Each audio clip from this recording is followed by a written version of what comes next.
Eu acho que está mais do que evidente de que tudo aquilo que foi apresentado demonstra a proporcionalidade da reação ao provocador.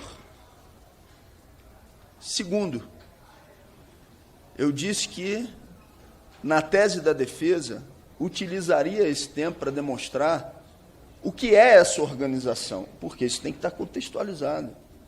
Esse provocador não agiu sozinho, ele agiu pago, ele agiu amando, ele agiu em articulação, inclusive, com um deputado federal que o defende e que foi à Polícia Legislativa para defendê-lo. Relator, no boletim de ocorrência da Polícia Legislativa, eu não figuro lá como investigado, eu figuro lá como vítima desse mesmo provocador. E sabem por que o deputado Kim Kataguiri não aparece mais aqui? Porque nas sessões do Conselho de Ética ficaram demonstradas as relações do MBL com figuras nazistas. E eles sabem que isso está comprometendo a possibilidade de formalização de um partido político. Sabe, desde aquelas revelações, quantas vezes mais eles falaram sobre a minha pessoa, sobre mim, nas redes deles? Nenhuma, relator, nenhuma. Até que aquela audiência aqui acontecesse, eles falavam o tempo inteiro, toda semana, pressionando por um processo de cassação.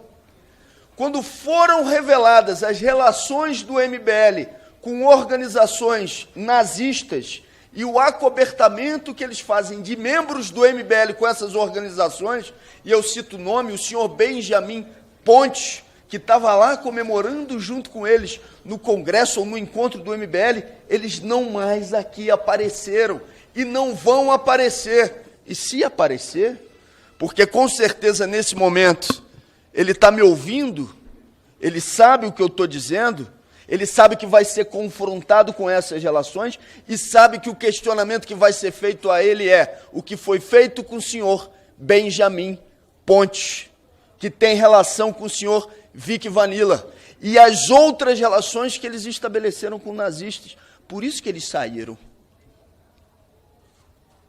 E o terceiro ponto, que eu não posso deixar de abordar, que é a ação de intimidação e de perseguição por parte do senhor Arthur Lira. E por esse motivo, inclusive, relator, eu fiz a pergunta inicial. Se o conjunto de fatos e elementos que estavam incluídos na inicial deviam ser tratados por mim. E a inicial e a reafirmação de não oitiva do deputado Kim Kataguiri cita nominalmente o meu enfrentamento ao deputado Arthur Lira. Isso não começou hoje. Isso já vem de bastante tempo. Isso começa de maneira mais intensa quando eu pergunto para ele, no plenário da Câmara dos Deputados, se ele não tinha vergonha de colocar em votação um projeto de privatização da Petrobras por maioria simples. E fiz isso depois dele anunciar que o faria numa reunião do Colégio de Líderes. A partir de então, o senhor Arthur Lira persegue o mandato de maneira sistemática.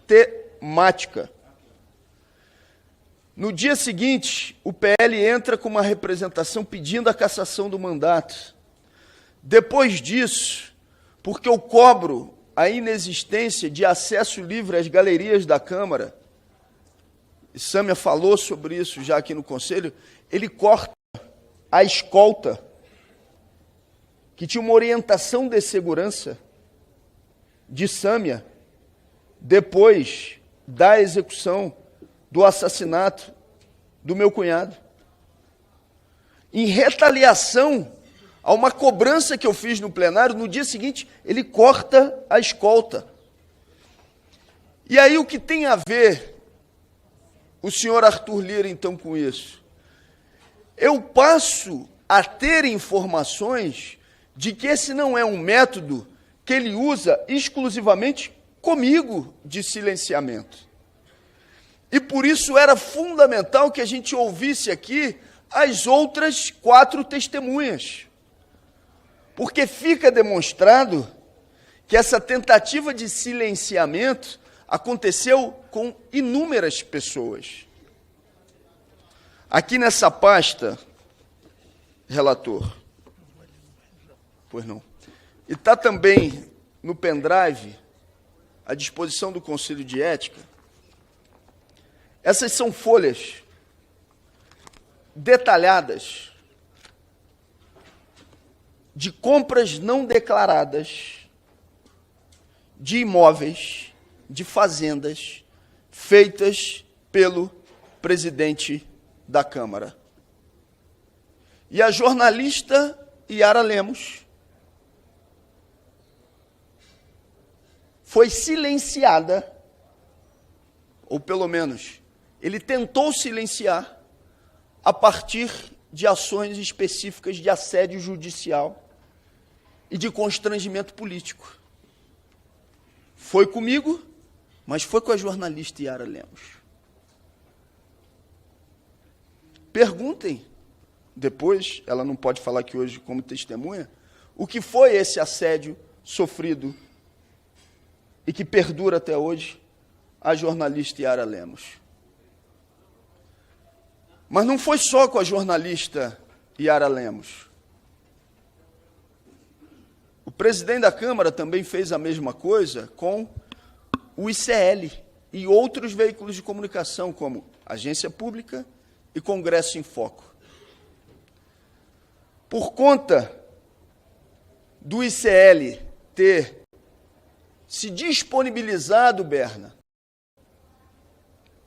a ouvir a ex-esposa de Arthur Lira, numa série de denúncias que ela apresentava, foi solicitada uma multa que impede o ICL de falar sobre o assunto, sabe de quanto? De R$300 mil. R$300 mil.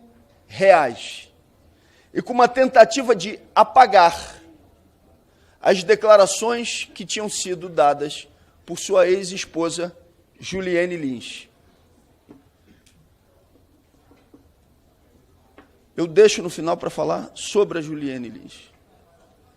Felipe Neto, que algumas pessoas se surpreenderam, mas por que ele está entre as testemunhas arroladas?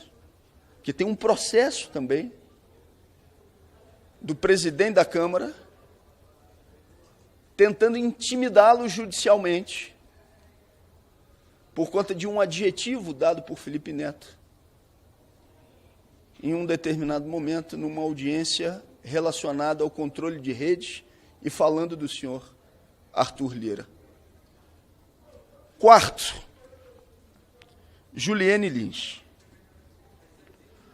Nós vamos naturalizar e não vamos falar que tem uma denúncia em uma corte internacional da ex-mulher do presidente da Câmara, trazendo um conjunto de elementos e de denúncias relacionados ao que ela não pode fazer ou o que ela não pode dizer a partir desse assédio. As senhoras e os senhores sabem onde mora Juliane Lins? Eu também não sei. Porque o paradeiro dela tem que ser desconhecido. As pessoas não podem saber onde ela mora por conta da perseguição e do conjunto de denúncias que ela formulou em relação ao presidente da Câmara. E aqueles veículos que ousaram divulgar essas denúncias foram também assediados e impedidos de fazer a divulgação por conta de multas milionárias. Juliane Lins, inclusive, através da sua advogada, abordando todo esse assédio e as violências que viveu, mandou uma carta. E eu vou pedir, inclusive, autorização a ela terminada essa reunião, se autorizado for, eu vou pedir que essa carta fique registrada nos anais do Conselho de Ética, com um conjunto de denúncias que foram formuladas por ela. Relator, o senhor pode não concordar com essa linha de defesa, mas o senhor não pode impedir, e nem ninguém pode impedir, que eu a apresente. Porque na Câmara dos Deputados, todas as pessoas sabem que quem movimenta um processo de perseguição contra mim, que não é de hoje, é o senhor Arthur Lira, que não tolera que um parlamentar formule, reforce e apresente essas acusações, como as que eu já fiz por diversas vezes no plenário da Câmara. A ironia do destino é que o presidente da Câmara orienta 2 deputados federais, entre eles o deputado do Partido Novo, a não prestarem depoimento à Polícia Federal, porque o que estaria sendo cometido pela Polícia Federal contra esses parlamentares seria um abuso. E com que adjetivo um desses parlamentares, mais especificamente o deputado Marcel Van Hatten, designou um delegado da Polícia Federal? Ele chama esse delegado da Polícia Federal de bandido, ou que estaria exercendo atos de bandido através daquele processo. Depois do parlamentar ter dito isso, a orientação do presidente da Casa é: não deponha a Polícia Federal, porque se trata de um abuso às suas prerrogativas. Arthur Lira defende o deputado do Partido Novo do eventual assédio do delegado da Polícia Federal. E quem me defende do assédio e da perseguição de Arthur Lira? A quem eu recorro contra o assédio que está sendo imposto por ele? Desde o início, eu disse que a minha defesa se baseava em 3 pontos que são públicos. Primeiro, que eu trataria especificamente da minha reação ao provocador. E, nesse sentido, eu queria começar a defesa pedindo a exibição de 2 vídeos.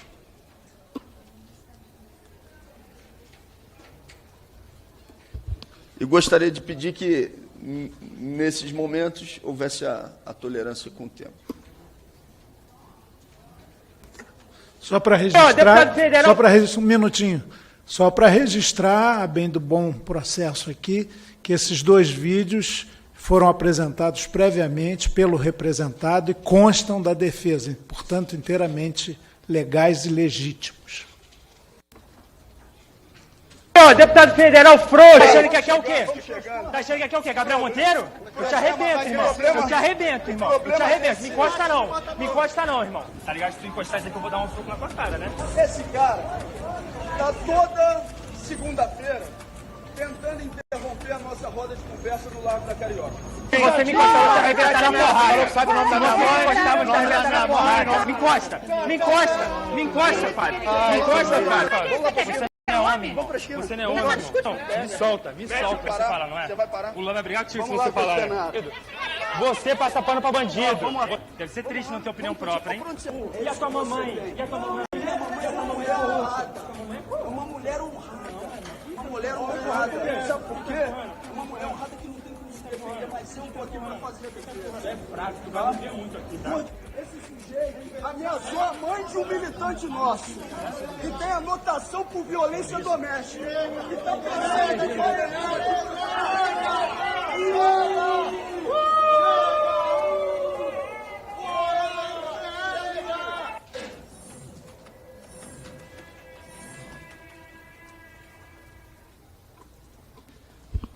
O vídeo, teve algum problema no áudio que não ficou sincronizado. Mas eu acho que ficou bem evidente. Assim. Foram 7 episódios até que acontecesse o que aconteceu no corredor da Câmara, mas parte desses 7 episódios, relator, foram depois, inclusive, da representação ao Conselho de Ética e da votação da admissibilidade.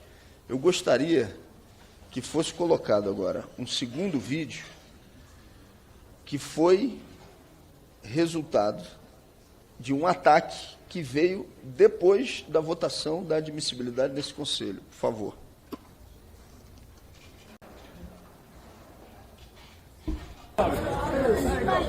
Isso é o que a gente vivencia.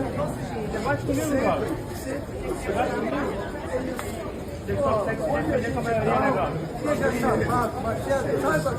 vou continuar fazendo o quê? A nossa campanha. Vou continuar fazendo a nossa campanha. Levou o Felipe Neto lá para te defender. Tem que levar a Você defende o vagabundo da Oeste, da Oeste lá. Vou continuar a nossa campanha. Aceita Clarice Jacó. Muito obrigado. Defendeu o Oeste? Fala aí. Com licença, aceita Clarice Jacó. Clarice, bandido. Você, Defendeu quem defendeu o Oeste. Não quero saber. Meu irmão, eu quero trabalhar.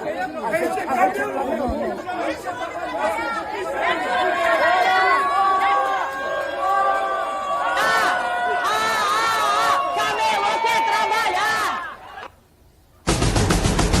É o mesmo sujeito que, depois da votação da admissibilidade, foi numa atividade de campanha, na reta final da campanha, fazer ataques e foi expulso do local por trabalhadores ambulantes, camelôs que ali estavam. Foram 7 episódios em que isso aconteceu. Queria repetir, foram 7 episódios em que isso aconteceu só com esse sujeito, sem contar outros episódios de grupos que foram formados pela mesma organização, que finge se chamar de movimento chamado MBL.